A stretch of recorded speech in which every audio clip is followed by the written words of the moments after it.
موسیٰ علیہ السلام کے زمانے میں کیا تھا؟ ایک شخص کا نام تھا قارون. جلدی جلدی واقعے کو ختم کرتا ہوں.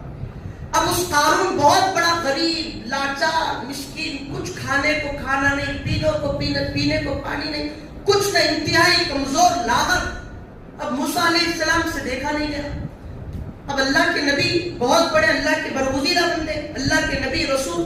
اب انہوں نے کیا کیا؟ علم کیمیا اس کو سکھایا. ایک ایسا علم سکھایا کہ اس علم کے سکھانے کے بعد وہ چیزوں کو سونا اور چاندی بنا لیتا تھا. اتنا بڑا علم ترس کھا کر سکھا دیا اللہ کے نبی علیہ السلام نے. اب سکھانے کے بعد وہ اتنا بڑا مالدار بن گیا، سونے بنا لیتا تھا، چاندی بنا لیتا تھا، اس کا بزنس کرتا تھا، خوب مال اس نے جمع کر لیا. اب اللہ نے کہا قوم سے کہ موسیٰ اپنی قوم سے کہو زکوٰۃ فرض ہو گئی، مال کی زکوٰۃ دی. تو جب قوم کو خطاب کرنا تھا تو اس شخص کے پاس خاص طور پر حضرت موسیٰ علیہ السلام نے چل کر گئے. کہنے لگے کہ دیکھو اللہ نے زکوٰۃ کو فرض کیا، اب تم خوب مالدار ہو گئے ہو، غریب تھے، اب جتنے بھی تمہارے مال کی زکوٰۃ بنتی ہے پوری نکالو، اللہ کے لا کر دے دو. زکوٰۃ کی بات پوری نکالو. اب اس نے وعدہ کیا کہ میرے درہم دینار میں سے، مال میں سے جتنی زکوٰۃ نکلے گی اے اللہ کے نبی ساری زکوٰۃ نکالوں گا. موسیٰ علیہ السلام نے ٹھیک ہے کہا، نکل گئے. اب اس کے بعد وہ کیا کیا؟ حساب کیا، درہم میں سے کتنی نکلنا، دینار میں سے کتنی نکلنا، پھر یہ مال میں سے، متاع میں سے کتنی نکلنا. جب پورا حصہ نکالا تو بہت زیادہ ہو گئی. اب ظاہر سی بات ہے زیادہ مال کی زیادہ زکوٰۃ. کسی کا 1 لاکھ ہے تو 2,500، تو اس میں بہت زیادہ مال تھا، لاکھوں کی تعداد میں تھا مال، تو بہت زیادہ زکوٰۃ نکل گئی. من بدل گیا. کہا کہ موسیٰ نے زکوٰۃ نکالنے کو کہا، اتنا مال نکل رہا ہے، اگر دوں گا تو پھر مسئلہ ہو جائے گا، میرے مال میں کمی ہو جائے گی، لہذا ایسا نہیں کریں گے. اب موسیٰ کے دامن سے چھٹکارا پا گئے. قوم کے پاس گیا، بہلانے لگا، پھسلانے لگا. دیکھو موسیٰ، ہم اتنی مشقت سے، محنت سے مال کماتے ہیں، جماتے ہیں، دیکھو ہم پرسوں آ کے جو ہے اب تک نہیں بولے، اب زکوٰۃ فرض بھی بول رہے، کچھ تو بھی کر کے ان کا چھٹکارا حاصل کرنا ہے ویسے، کیونکہ ان سے علیحدہ ہو جائیں گے تو پھر مال بچ جائے گا. بہت بڑی بات ہے. ایمان کو غنیمت دے جانا، مال کو غنیمت جانا. اب قوم باتوں میں آگے، ٹھیک ہے بھائی بات تو صحیح کہہ رہا ہے، مال کی زکوٰۃ نکالنا کم ہو جائے گا مال. اب ٹھیک ہے بتاؤ ہم کیا کریں.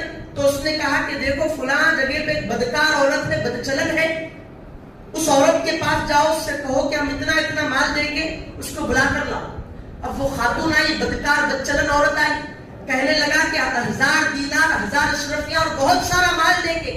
ایک کام کرنا ہے. بولے کیا؟ بولے تہمت لگانا ہے موسیٰ علیہ السلام. اب جب تہمت لگے گی تو ان کو برداشت نہیں ہوگا، ہم ان سے چھٹکارا پا لیں گے، مال کا مال بچ جائے گا، ہم سیف ہو جائیں گے. تو اب کیا کیا؟ مان گئی پیسوں کو دیکھ کر. اب تمام قوم کو جمع کیا.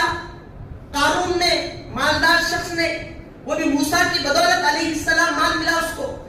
اب قوم کو جمع کیا، تمام موسویوں کو جمع کیا، حضرت موسیٰ علیہ السلام کو بلایا. بلا کر کہنے لگا کہ قوم آپ کا خطاب سننا چاہتی ہے.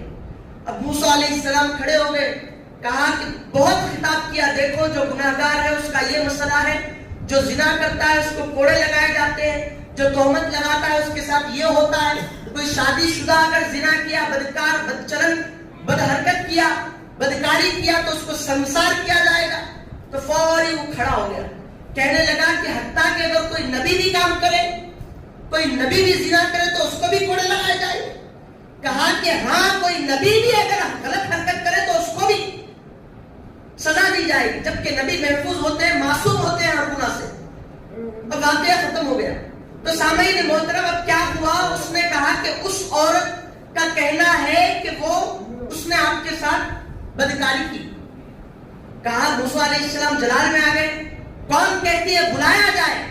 اب وہ عورت آئی موسیٰ علیہ السلام کے پاس، خوب جلال، خوب غضب، غیر بڑے غصے کے مالک. ملک الموت آیا تو ایک ایسا لگایا کہ ملک الموت کی آنکھیں نکل گئی. اسرائیل علیہ السلام کی، موسیٰ علیہ السلام کی شان یہ ایسی شان کہ ملک الموت آ کر کہیں کہ روح نکالنا، میری روح نکالتا، پھاڑ ہو کے لگا دی، آنکھیں نکل گئی ملک الموت کی. ایسے جاہو جلال والے موسیٰ علیہ السلام صبر کے پیمانے کو رکھ کے بولے کہ بلایا جائے خاتون کو. اب خاتون آئی، ڈرتے ہوئے آئی. کہا کہ حضور کیا بات ہے؟ کہا کہ دیکھو تمہیں اس ذات کی قسم دیتا ہوں جس نے بنی اسرائیل کے لیے دریا کو چاک کیا اور بنی اسرائیل کو راستہ پار کرانے والا بنایا، اور اس ذات کی قسم دیتا ہوں جنہیں بنی اسرائیل پر جس نے تورات کو نازل فرمایا. بتاؤ کہ جو قارون کہتا ہے وہ صحیح ہے، میں نے بدکاری کی تمہارے ساتھ. وہ ڈر گئی موسیٰ علیہ السلام کے جلال کو دیکھ کر، غضب کو دیکھ کر. کہا کہ اگر جھوٹ بولیں گی تو مسئلہ ہو جائے گا. قدموں میں گر گئی، حضور سرکار مجھ سے غلطی ہو گئی، قارون نے پیسوں کی لالچ میں ایسا مجھ سے کیا، میرا کوئی ارادہ نہیں تھا، میں بہکاوے میں آ گئی، مجھے میں معافی چاہتی ہوں. اب موسیٰ علیہ السلام کو جلال آ گیا قارون پر، پریشان ہو گئے، فوری ہاتھ اٹھائے جلال میں، کہا کہ مولا موسیٰ کو، مولا قارون کو برباد ہونا دیکھتا ہوں، مولا اس کو ہلاک کر دے، برباد کر دے، مولا اس کو دنیا سے ختم فرما دے. موسیٰ علیہ السلام نے دعا مانگی تو اللہ نے کہا کہ موسیٰ اس نے تمہارے ساتھ کیا، اب موسیٰ میں نے ساری زمین کو تمہارے تابع بنا دیا، جو چاہے قارون کے ساتھ کرو. میں نے زمین کو حکم دے دیا کہ وہ تمہارے تابع ہو جائے، تم جو حکم دو گے زمین کو وہ زمین وہ کرے گی. یہ موسیٰ علیہ السلام کا اختیار کہ ساری زمین کو اللہ نے موسیٰ علیہ السلام کے تابع کر دیا. اب حضرت موسیٰ علیہ السلام نے قوم کی طرف بڑھ کر کہا دیکھو جو قارون کے ساتھی ہو وہ اس کے ساتھ رہے، اور جو میرے ساتھی ہو میرے پیچھے آ کر کھڑے ہو جائے، کیونکہ بہت جلال میں موسیٰ علیہ السلام زمین کے مالک بن گئے. اب اس کے بعد ساری قوم موسیٰ علیہ السلام کے پیچھے آ گئی، اور 2 لوگ قارون کے ساتھ کھڑے ہو گئے. اب پورے 3 ہو گئے. اب وہ آنے کو تیار نہیں موسیٰ علیہ السلام کے پاس. اب حضرت موسیٰ علیہ السلام نے زمین کو حکم دیا کہ اے زمین تو قارون کو اپنے اندر دھسا لے، قارون کو اپنے آغوش میں لے لے.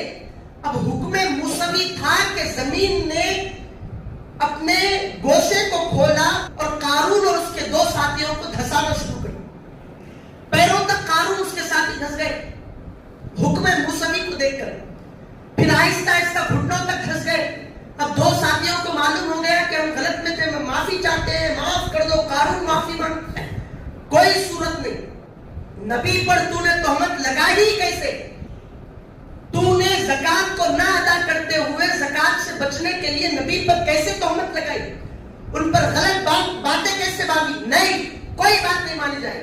اب تک بہت مان لیے، کمر تک دھس گیا، گردن تک آ گیا، بہت معافی مانگی. نہیں، کہا کہ زمین پورا دھسا لے. پوری زمین نے قارون اس کے 2 ساتھیوں کو زمین میں دھسا لیا.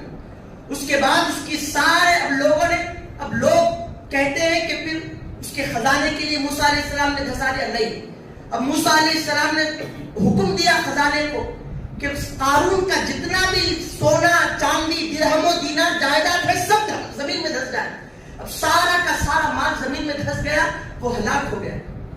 تو سامعین محترم، معلوم ہوا کہ زکات کا معاملہ ایسا باریک ہے، جو بندہ زکات کو ادا نہ کرے، خلاف ورزی کرے، اس کے ساتھ اس کے حقوق کو ادا نہ کرے تو پھر اللہ تعالیٰ اس کو ہلاک کر دیتا ہے. جس طرح موسیٰ علیہ السلام کے قوم میں قارون کو ہلاک کیا تھا، ویسے اگر امت محمدیہ کو کوئی فرد زکات ادا نہیں کرتا، گناہگار بھی ہوگا اور اس کا مخالف ہلاک ہوگا. یہ قاعدہ یاد رکھو، زکات کا ادا نہ کرنے والا گناہ کبیرہ کرنے والا، اور زکات کا مخالف کافر اور ہلاک ہو جائے. تو یہ معاملہ زکات کا ہے. تو جس طرح تمام بنیادی چیزیں ہیں ان میں بنیاد زکات بھی ہے، تو زکات ادا کرنا چاہیے.